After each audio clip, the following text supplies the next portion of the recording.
message très simple, un sujet que nous connaissons tous, mais parfois cela fait du bien d'entendre ou de réentendre des choses que nous connaissons, et peut-être que cela va vous donner aussi quelques réponses que vous n'aviez pas encore, peut-être vous allez vous poser d'autres questions, et peut-être aussi vous aurez quelques arguments pour parler de ce verset particulier que nous retrouvons. Alors la référence de base, c'est facile, c'est Romains 16, 16. Saluez-vous les uns les autres par un saint baiser. Donc je vais vous expliquer tout cela immédiatement. Alors, je cherchais quelque chose à vous communiquer, à vous dire à propos des salutations de l'apôtre Paul, puisque dans toutes ses lettres, il commence par des salutations. Voilà, là je prends un Corinthien, Paul appelé à être, à tous ceux qui invoquent, voilà, je rends à mon Dieu de continuelles actions de grâce. Il commence d'abord par se présenter, par saluer. Il y a beaucoup de choses à dire là-dessus, mais Dieu m'a dirigé différemment vers ce verset de Romains 16, 16, et particulièrement cette parole qui nous fait comprendre que nous avons besoin de nous rassembler. Nous avons besoin de nous unir. Saluez-vous d'un saint baiser les uns les autres. Cette parole paraît tellement simple, mais elle est tellement profonde et tellement importante.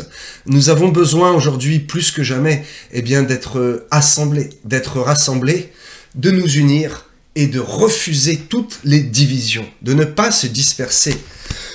Parce qu'un troupeau qui est uni, le loup est en échec et le loup a du mal à attaquer un troupeau qui est uni. Mais si nous sommes dispersés et si nous ne sommes pas unis, alors cela va être difficile pour nous et très facile pour Satan de nous attaquer. Pardonnez-moi. Alors se saluer par un saint baiser est une façon très simple mais très profonde finalement de démontrer notre union, notre amour fraternel et je vais peut-être le dire à la fin, ou je vous le dis tout de suite, finalement de montrer que nous obéissons à ce que Jésus appelle un commandement nouveau. Aimez-vous les uns les autres. C'est notre façon de montrer au monde que nous sommes unis et que oui, nous nous aimons d'un amour saint, d'un saint baiser, et d'un amour qui est fraternel. Un verset très très court qui est répété, et vous savez l'importance des choses qui sont répétées dans la parole de Dieu. Ce verset est répété à 5 reprises et par 2 auteurs différents. Des auteurs que nous connaissons bien, il s'agit de l'apôtre Paul et de Pierre. L'apôtre Pierre, on peut dire également le pasteur ou l'apôtre Pierre. Alors, quand même, bonne habitude, j'ai regardé un peu ce que d'autres pasteurs disent qu'ils prêchent, parce que c'est un sujet vraiment simple. Alors finalement, est-ce qu'il y a besoin de le prêcher? Oui. Chaque parole, chaque verset de la parole de Dieu peut et doit être prêché et expliqué, et cela va vous amener un peu plus loin, et cela est bénéfique pour notre santé spirituelle. Exhortez-vous les uns les autres. L'exhortation, c'est le soutien, c'est quelque chose qui est très simple, et pourtant nous avons besoin de choses qui sont simples, nous avons besoin de bonne nourriture spirituelle, bien entendu, mais nous avons aussi besoin parfois d'entendre un discours simple, et dans la simplicité, le Saint-Esprit peut parler à vos cœurs. J'espère que ce sera le cas aujourd'hui. Alors, je vais vous lire ces 5 versets et vous donner les références. Il y a très peu de différences, j'ai été voir bien dans le grec profond, il n'y a pas grand-chose à dire sur les différences. Donc, Romains 16, 16, le plus connu, et je l'ai pris ici avec ma Bible. Romains 16, 16. Il termine donc, c'est Paul qui termine sa lettre en donnant cette consigne et cette ordonnance, on peut le dire. Saluez-vous les uns les autres par un saint baiser. Toutes les églises de Christ vous saluent. Il s'agit ici de Paul qui écrit à l'église de Rome afin de préparer son chemin, de préparer sa venue et déjà d'expliquer la doctrine. Ici, nous y voyons une unité. Vous savez, chaque mot est important. Je l'ai souligné vraiment et je l'ai mis en gras.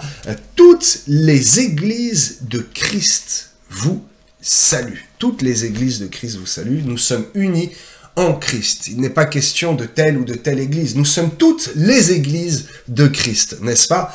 L'autre verset, c'est 1 Thessaloniciens, chapitre 5, verset 25. Il est écrit « Saluez tous les frères par un saint baiser ». Il est question ici d'une interprétation qui, quelques religieux, quelques pasteurs peut-être, je ne sais pas, trop culturels ou de leur propre expérience, ont insisté sur le fait que le saint baiser, saluez-vous par un saint baiser, était vraiment ce geste de l'embrassade, on va comprendre que ça va beaucoup plus loin, et que ce geste était absolument réservé aux frères, aux hommes, que c'est les hommes qui doivent entre eux se saluer, et qu'en aucun cas, jamais de la vie, un homme ne doit saluer une femme par un saint baiser. Nous comprendrons un peu plus loin qu'effectivement, dans certaines cultures, dans certains pays, cela peut être bizarre, cela peut choquer. Toutefois, ce n'est pas le sens des Écritures. Saluez-vous les uns les autres. Saluez-vous tous par un saint baiser. Agiazo, on va le voir. Le troisième verset qui en parle, il s'agit de Pierre, donc dans 1 Pierre, chapitre 5, verset 14. Il est écrit « Saluez-vous les uns les autres par un baiser d'affection ». C'est la seule différence de traduction. Et en fait, ce n'est pas une erreur, c'est une précision complémentaire, quelque chose qui nous amène à comprendre vraiment ce que signifie ce saint baiser ou baiser d'affection. 1 Corinthiens 16, verset 20, « Tous les frères vous saluent. Saluez-vous les uns les autres par un saint baiser. » 2 Corinthiens 13, 12, « Saluez-vous les uns les autres par un saint baiser. Tous les saints vous saluent. » On en revient à ce que Paul écrit dans Romains 16, 16, « Toutes les églises de Christ vous saluent. » Ici, c'est « tous les saints vous saluent. » Donc, nous comprenons déjà que c'est quelque chose d'assez important, parce que cette parole est répétée à 5 reprises par 2 auteurs différents. Ok. Le baiser ou le saint baiser est en fait le symbole de l'amour fraternel, le symbole d'égalité devant Dieu, d'égalité entre hommes et femmes et entre hommes. C'est également un symbole d'humilité, de savoir s'humilier. Quand on va saluer un frère avec lequel on a peut-être eu un conflit, on a eu des problèmes, eh bien on s'humilie, on met un peu son orgueil de côté et on manifeste ce commandement de Jésus. Aimez-vous les uns les autres, et nous le manifestons en montrant que eh bien, nous sommes capables d'aller nous saluer par quelque chose qui est saint, de nous donner eh bien, de la sainteté et de nous donner un baiser d'affection, agapé. J'en viens au terme grec. Parce que le mot saint, c'est un baiser qui est pieux, hein, n'est-ce pas, qui est saint. Le mot saint, nous le savons, c'est agiazo, agias. En fait, ici, le mot c'est agios, voilà, qui veut dire saint.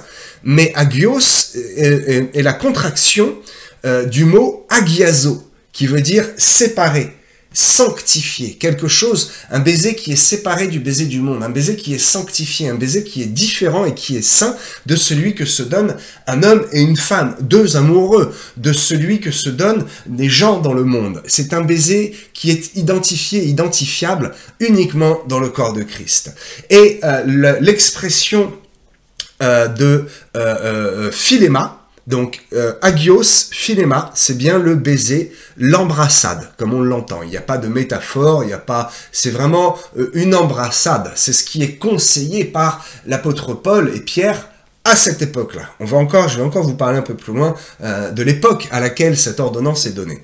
Bien, Pierre parle, lui, non pas de philéma, de baiser, mais de agapé. Saluez-vous par une saine agape.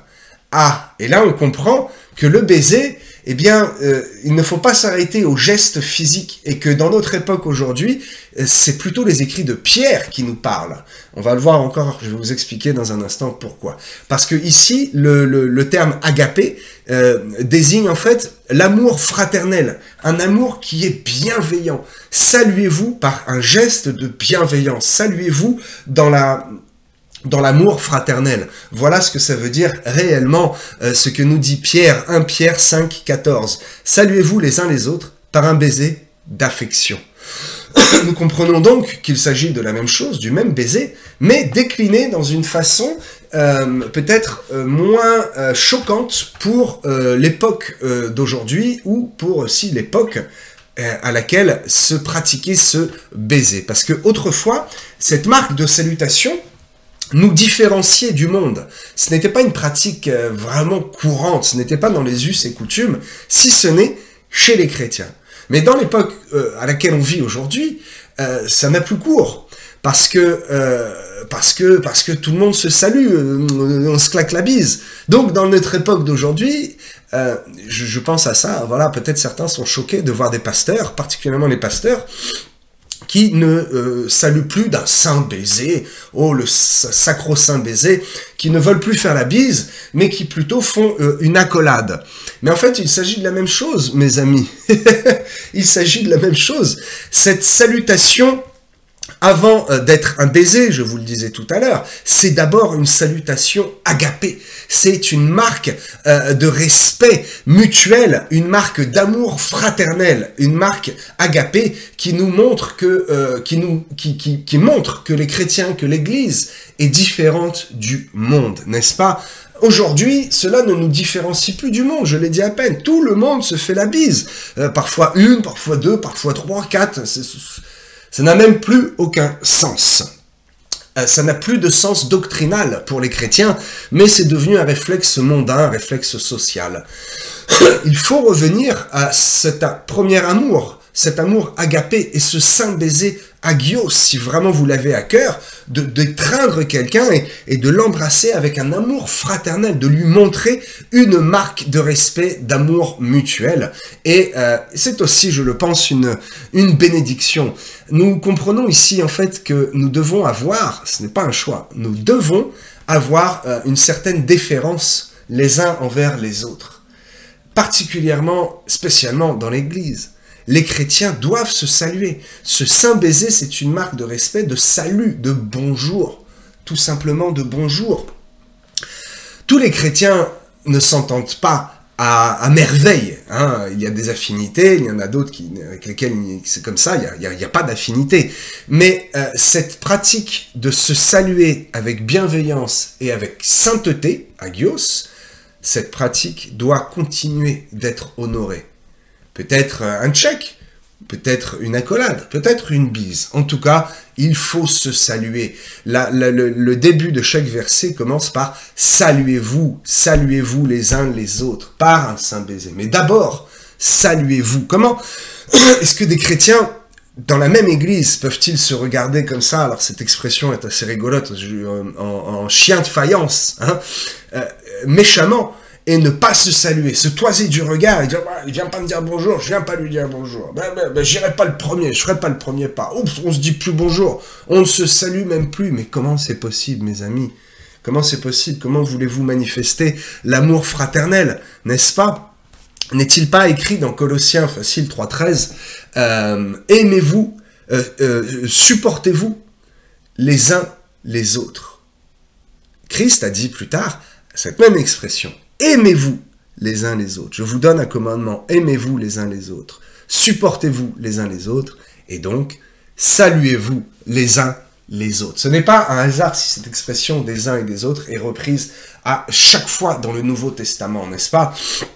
Colossiens, l'épître de Paul aux Colossiens, vraiment est très très bon en enseignement, parce qu'ici nous comprenons que nous devons nous supporter les uns les autres. Le terme veut également dire, le terme grec, je n'ai plus le mot exact, mais le terme grec veut également dire endurer, endurez-vous les uns les autres. C'est bien la preuve que même à l'époque, eh bien, ce n'est pas facile d'entretenir une bonne relation entre frères et sœurs, et que quoi qu'il arrive, nous devons de passer par-dessus la chair et de dire « je t'aime mon frère, ma sœur » d'un amour sincère. Ce n'est pas hypocrite. Non, c'est juste obéir à Dieu et mettre sa chair de côté. Comme je l'ai dit à peine, il s'agit en fait d'une pratique et d'un signe qui démontraient à l'époque au monde leur amour fraternel. Mais n'en faisons pas une doctrine absolue de cette fameuse bise, hein. Parce que comprenez que dans certains pays, dans certaines cultures, encore aujourd'hui, le fait de faire la bise, particulièrement à une femme, même à un homme, hein, vous allez en Floride, vous allez aux États-Unis, vous faites la bise à un homme, c'est bizarre, il ne comprendra pas. Vous faites la bise à une femme, c'est pareil, vous allez en Chine, en Corée, vous faites la bise à une femme, je pense qu'il y aura des gros problèmes. Donc comprenons et ne soyons pas absolument attachés à cette bise qui à l'époque était un signe de reconnaissance parce que ce n'était pas socialement, ce n'était pas répandu. Mais aujourd'hui c'est répandu. Le monde sait que les Français font la bise. Alors comment faire? Faisons-nous la bise entre nous? Faisons-leur la bise? La saluer d'un saint baiser? Ils vont être un peu choqués. C'est juste en fait une marque d'amour fraternel, n'est-ce pas? L'apôtre à l'époque aurait pu écrire serrez-vous la main, faites-vous un check, tapez-vous dans l'épaule, faites-vous une accolade. Mais à l'époque, il a choisi cette façon pour une bonne raison, parce que cela ne se faisait pas dans la société, et donc cela était une façon de se différencier et de montrer au monde qu'ils s'aimaient les uns les autres, n'est-ce pas? Ce geste, accompli d'une façon saine, démontre notre mise à part, agios, agiazo, la mise à part, la sanctification.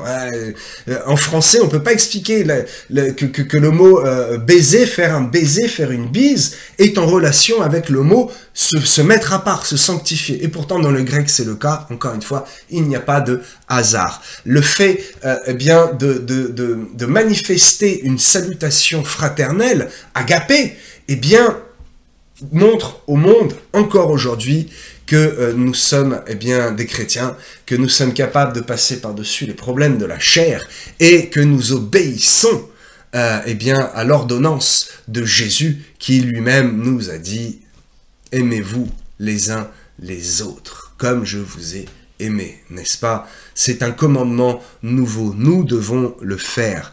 L'importance du mot « saint », eh bien, il y a une double importance.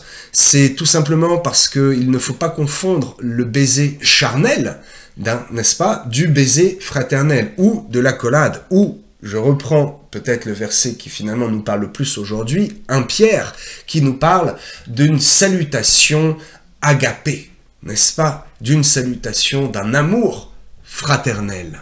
Ok.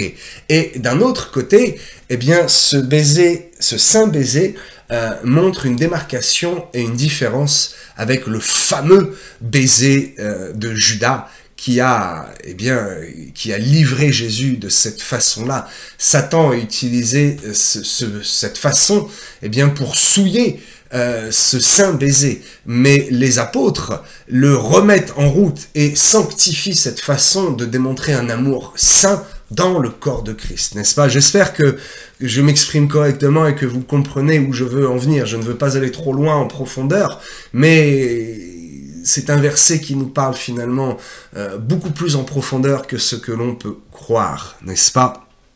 Alors je vous dis, mes amis, dites-vous bonjour, saluez-vous, simplement peut-être juste un bonjour, vous n'êtes pas obligé de vous faire la bise, mais vous devez vous saluer, saluez-vous les uns les autres, vous saluez sainement, afin de démontrer aux puissances sataniques, de démontrer au monde, et de démontrer également à notre propre chair que nous obéissons à ce commandement nouveau.